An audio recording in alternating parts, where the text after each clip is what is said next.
这是试色青霉菌甲发酵豆乳的毛霉菌，这食品大家拢食过。不过无一定捌看过，所以讲台中科博馆最近就测绘一个眼不见微菌的特点，互民众偏方一下。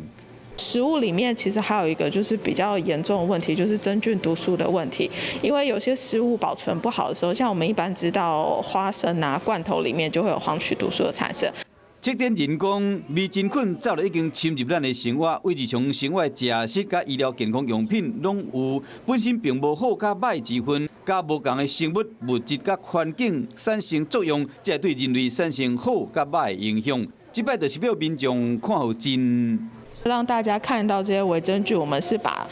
真菌养在培养皿上，以菌落的形式呈现给大家看。这个电是科博馆真菌的实验室，互民众去看到安怎保存这打的标本，以及保存活菌株和未来相关的研究有更较侪可能。